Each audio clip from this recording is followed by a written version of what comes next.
Hi, I'm Stephanie Jaworski of joybaking.com. Today we're going to make a low-fat banana bread, and this is what it looks like.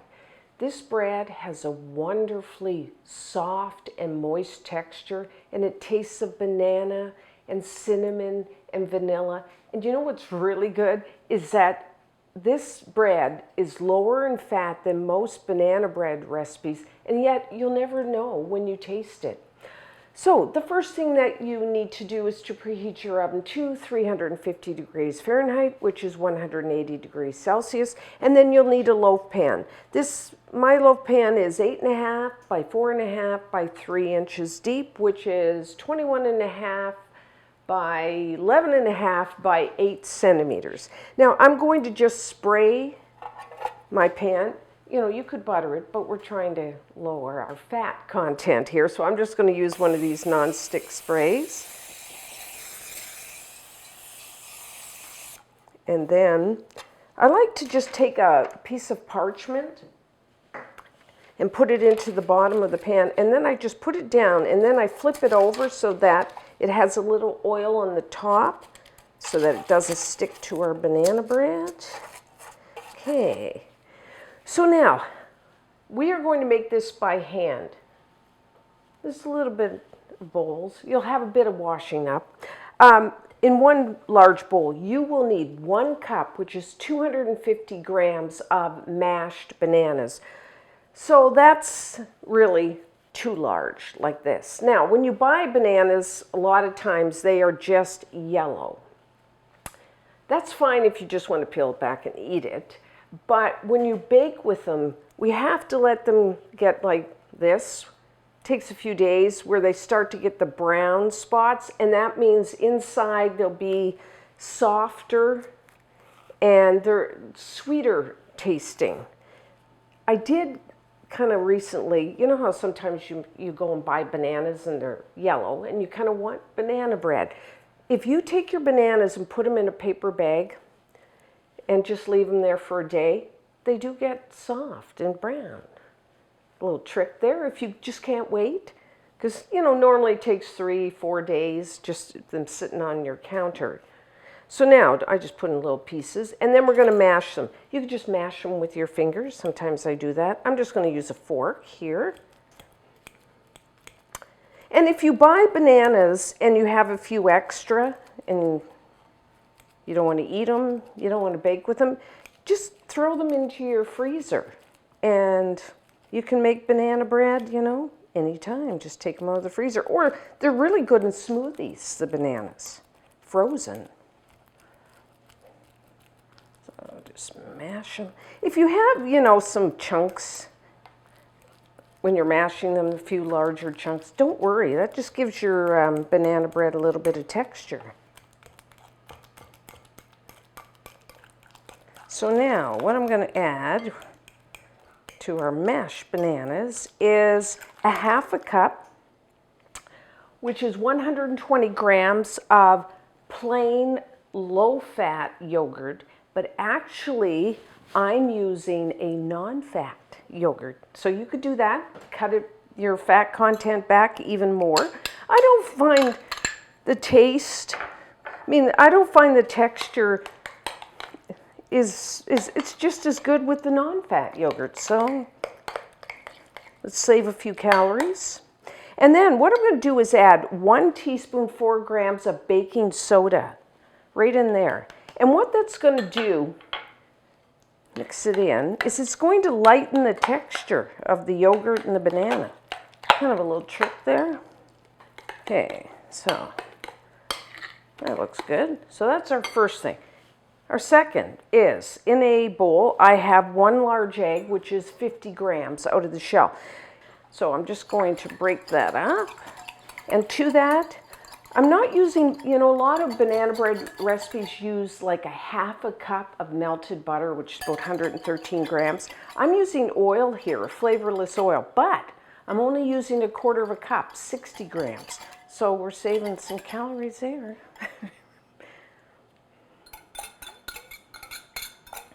Sometimes, you know, you want to cut back on your sweets and your calories, but you still want you want to bake. this is a good thing to do. And then I'm flavoring this with 1 teaspoon, 4 grams of pure vanilla extract.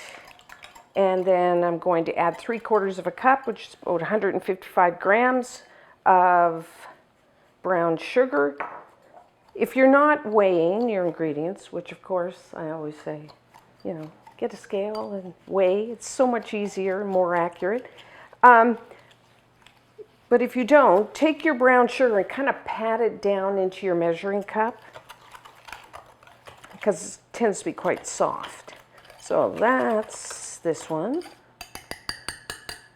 I know the only problem with this recipe is the washing up, but sometimes we have to do that. And then in another bowl, I have 1 cup, 130 grams of all-purpose flour, plain flour. To that, I'm adding a 1/2 cup, 65 grams. I'm using whole wheat flour. Gives nice flavor, texture, gets some fiber in our diet. And to that, I'm also adding 1 teaspoon, 4 grams of baking powder, 1/4 teaspoon, 1 gram of salt, and I like ground cinnamon in my banana bread, so a 1/2 teaspoon of ground cinnamon. If you don't like cinnamon, you can leave it out. So that's our 3 things, and then we're just going to mix them all together. So I'm going to add this. No one will know that this is lower in fat and good for you, which is what you want in this when you're cutting back. You don't want to sacrifice, you know, texture or flavor. And if you can see this, it has kind of bubbled or, you know, got really soft. That's how you want it.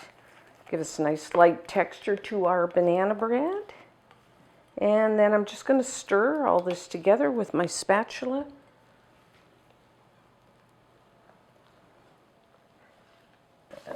Almost there. Just want to stir until all your dry ingredients are moistened and mixed together. If you wanted to, you could add, you know, a 1/2 cup, 50 grams of some chopped nuts. I'm not going to today, but that, or even chocolate chips would be good. So just pour that right in there.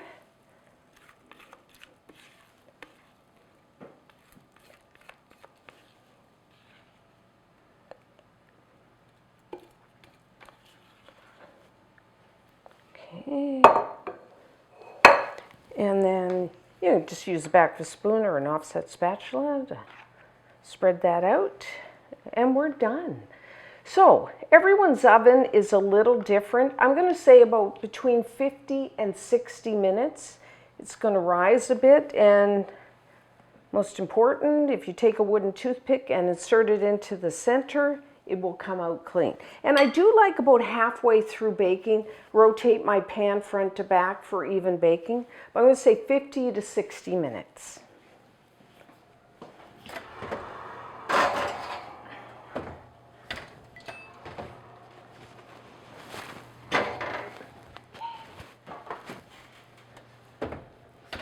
So our banana bread is done. So put your pan on a wire rack. Isn't it beautiful? I love the color. And it rose a bit. Cracking, it's perfectly normal. But make sure when you put a wooden toothpick into the center, it comes out clean. So now what I'm going to do is just let it sit like 10, 15 minutes. Let it cool down, and then we'll come back and take it out of the pan. So to take our banana bread out of the pan, first I'm using an offset spatula. You just use a knife. Just run it on the inside just to make sure it's not sticking. And then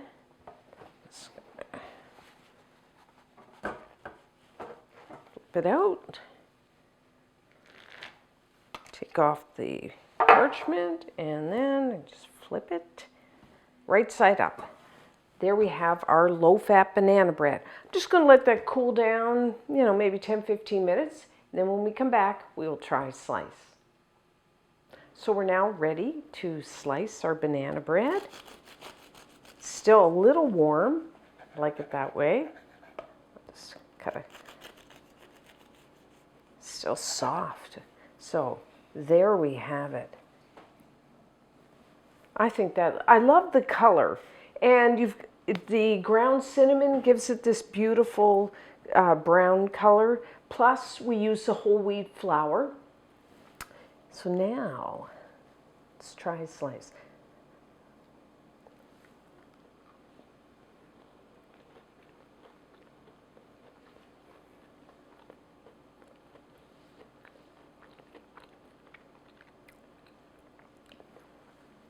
You know, a lot of times when someone says to you, oh, this is a low-fat, whatever, say low-fat banana bread, low-fat cookies, you kind of go, oh, it's not going to taste as good, or the texture is not going to be as good.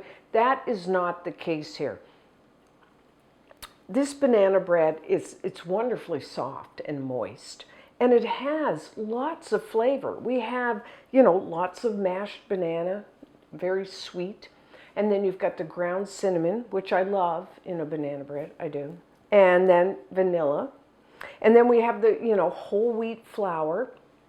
It's just a really flavorful bread. And the outside, when you first bake it, is nice and crisp. Of course, when you cover and store it, it's going to soften. Now, if you live in a hot climate like I do, a lot of times I like to store, if it's banana bread, a lot of things, I like to store it in the fridge. The added advantage with this bread is that we used oil. A lot of banana breads use butter. And the thing is, when you use butter and you store your bread in the fridge, it gets really quite firm. When you use oil, it keeps it really soft and moist, so you can just slice it off and right out of the refrigerator. And the yogurt, like I said, I actually used a non-fat, and I couldn't tell. It really has a little bit of tang, but it's really nice in there. But you could use a low fat. And like I said, I used 1 whole large egg. You could cut down the fat by using 2 large egg whites. So you could add some nuts to this. You could add some chocolate chips. Really. You'll love this. You might want this recipe replacing your regular banana bread. No one will know the difference. So you must try this. And until next time, I'm Stephanie Jaworski of joybaking.com.